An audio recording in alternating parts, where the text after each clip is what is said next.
में। फूलमती काकी, अंजलि दीदी के लिए शहर से फोन आया है, जल्दी से भेजो दुकान पे, नहीं तो फोन कट जाएगा। हाँ हाँ बेटा, अभी भेजती हूँ। अंजलि बेटा, तेरे लिए शहर से फोन है, सब काम छोड़ के जल्दी जाके सुन ले, नहीं तो फोन कट जाएगा। हाँ माँ, अभी जाती हूँ, जरूर मीनाक्षी दीदी का फोन आया होगा। हाय अंजलि। नमस्ते दीदी, मेरा मतलब हाय, कैसी हो आप? यहाँ तो सब ठीक है। मामा मामी कैसे हैं? तू कैसी है?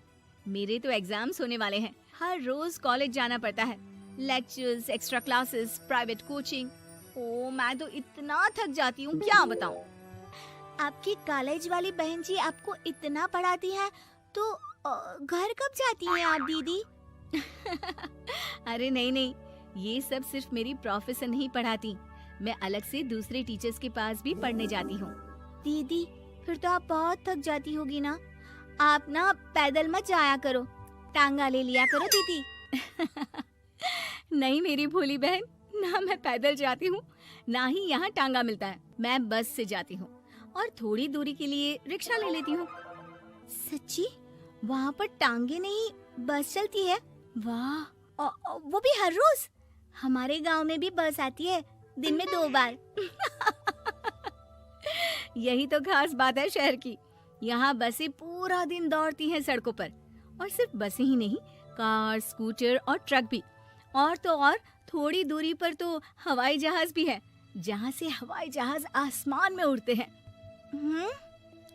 अच्छा दीदी, मैं फोन रखती हूँ, बुआ जी फूफा जी को मेरा नमस्ते कहना। हाँ माँ, हम लोग शहर में क्यों नहीं रहते? बुआ जी, फूफा जी और मीनाक्षी दीदी तो शहर में ही रहते हैं। अरे क्योंकि तेरे बुआ जी की शादी शहर में हुई थी, इसलिए बेटा। शादी से पहले वो भी तेरे पापा और दादा दादी के साथ गांव में ही रहती थी। तो फिर बा, मुझे शहर भेज दो ना, मैं भी शहर देखना चाहती हूँ। इतनी बार मीनाक्षी दीदी से शहर के बारे में सुन चुकी हूँ, अब मैं भी वहाँ जाकर देखना चाहती हूँ। बस आप मुझे शहर भेज दो। ठीक है, इस बार गर्मियों की छुट्टियों में कुछ दिन रह आना शहर, अपनी बुआ के घर। अब तो खुश ना? हाँ माँ, बहुत खुश। आप देखना मैं शहर जाके कितने मजे करती हूँ। अंजलि अगले दिन स्कूल जाती है और वहाँ अपने सारे दोस्तों को अपने शहर जाने की बात बताकर चिढ़ाती है। अरे श्रद्धा, शीतल, सरोज, तुम लोग इन गर्मियों की छुट्टियों में कहाँ जा रही हो? एकादशी वाले गांव के मेले में। हम तो दूसरे गांव में नानी के घर जाएंगे, उनका घर नहर के किनारे है, बड़ा मजा आएगा। हम इस बार कहीं नहीं जा रहे, बल्कि हमारे घर में रहने के लिए मेहमान आएंगे। और तू? अरे मेरा क्या है, मैं तो बस पास वाले शहर जा रही हूँ, अपनी बुआ जी के घर, वहीं रहूंगी कुछ दिन। तुम लोग चिंता मत करना, मैं चिट्ठी लिखूंगी तुम सबको वहाँ से। पापा मुझे तो चक्कर आ रहे हैं, जी घबरा रहा है। बेटा शहर आने की जिद भी तो तूने ही की थी, अब पहली बार बस में चढ़ी है तो यही होना था, भुगतो अब। अरे मामा जी, अंजलि, आप लोग आने से पहले बता तो देते, मैं लेने आ जाती बस स्टैंड तक।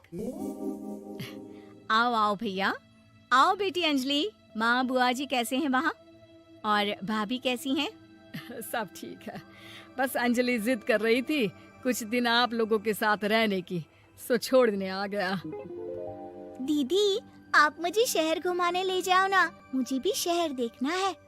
हाँ हाँ चल, तैयार हो जा जल्दी से। अंजलि तैयार होने जाती है और कुछ देर बाद जब बाहर आती है तो अरे ये क्या कर दिया तूने, मार्केट तक ही तो जाना है, इतनी डार्क रेड लिपस्टिक, इतने बड़े बड़े झुमके और चूड़ियां और चेहरे पर इतना सारा पाउडर। मेरी बहन ऐसे नहीं चलेगा, जा और ये सब हटा के आ। अरे कैसे, क्यों? मैंने शहर आने के लिए इतनी मेहनत से ये सब इकट्ठा किया था, और वैसे भी मैंने देखा है मोहल्ले की राधा काकी के टीवी पर एक फिल्म चल रही थी, उसमें हीरोइनें ना ऐसे ही तैयार होकर जाती है घूमने। सब पता है मुझे, मैं तो ऐसे ही जाऊंगी दीदी। अंजलि शहर की चकाचौंध को देखकर बहुत हैरान और खुश होती है। ऊंची ऊंची इमारतें, सड़क पर दौड़ती गाड़ियाँ, बड़ी बड़ी दुकानें, उसकी एक्साइटमेंट का ठिकाना नहीं था। दीदी, ये छोटा सा कमरा सड़क के किनारे क्यों रखा है? इसमें कौन रहता होगा? ये कमरा नहीं, पीसीओ है, पीसीओ। यहाँ पर लोग फोन करने आते हैं, सिक्का डालकर। ओह, हमारे गांव में तो दुकान पे ही जाते हैं बात करने। अच्छा चल, तुझे रेस्टोरेंट में खाना खिलाने ले चलती हूँ। Excuse me, 2 plate noodles please and 2 Cola. Meenakshi को ऑर्डर प्लेस करते हुए अंजलि बहुत ध्यान से देखती है और थोड़ी ही देर में ऑर्डर लेकर वेटर आ जाता है और खाना टेबल पर रख देता है। अरे, ये लंबी लंबी सेवइयाँ खाते कैसे हैं दीदी? और इसके साथ कोई अचार, प्याज, मूली कुछ भी नहीं दिया, बस ये छोटा सा पेट खुजाने वाला दे दिया है। गांव में तो छोटे छोटे चावल ही होते हैं जो कि हाथ से ही खा लेती हूँ। अब इसे कैसे खाऊं दीदी? एक्सक्यूज मी, एक चम्मच प्लीज, और लिटिल प्याज और अचार और मूली और एक गिलास मट्ठा, वो बाद में। हाँ। अब ये सब सुनकर आसपास बैठे लोगों को हंसी आ जाती है। मीनाक्षी भी अपनी हंसी किसी तरह रोकने की कोशिश करती है और वेटर मुस्कुराता हुआ वहाँ से चला जाता है। अंजलि समझ नहीं पाती कि सब किस बात पर हंस रहे थे, लेकिन वो छिप जाती है। दीदी, मुझे लगता है कि मुझे इन सेवइयों को ऐसे ही खा लेना चाहिए, इसी पेट खुजाने वाले कांटे के साथ। एक काम कर, तू मुझे खाते देख, जैसे मैं खाऊं तो भी वैसे ही खा ले। ठीक है दीदी। अंजलि खाते खाते नूडल्स में सिरका ज्यादा डाल देती है, फिर ऊपर से नमक दानी से खेलते हुए काफी नमक भी अनजाने में छिड़क लेती है। अरे, ये क्या क्या खा लिया? अरे हाय हाय, कितना कड़वा है। पानी, पानी, ये काला शरबत ही पी लेती हूँ। और जल्दबाजी में अंजलि जल्दी जल्दी कोला पी लेती है, जिससे उसके नाक में झंझनाहट होती है। दीदी, मुझे ले चलो यहाँ से, मैं ये सब शहरी खाना नहीं खा सकती। अब शर्म के मारे मीनाक्षी अपनी बहन को वापस घर ले जाती है और कहती है कि देख अंजलि, माना कि शहर और गांव एक दूसरे से बहुत अलग है, लेकिन इसका मतलब ये नहीं कि हमेशा शहर ही बेहतर हो और उस वजह से हमें वो सब करना पड़े जो हम नहीं कर सकते। शहर में सहूलतें तो हैं ही, पर चुनौतियां भी हैं। हम जहाँ भी रहें, हमें कभी अपने आप को कम या ज्यादा नहीं समझना चाहिए। और किसी भी नई जगह में ढलने में समय लगता है, उसके लिए तुम्हें दूसरों की नकल करने की कोई जरूरत नहीं है। बेटा, घूम लिया शहर या अभी और घूमना है? नहीं पापा, मैं अपनी गलती समझ गई हूँ। आप गांव ही ले चलिए मुझे।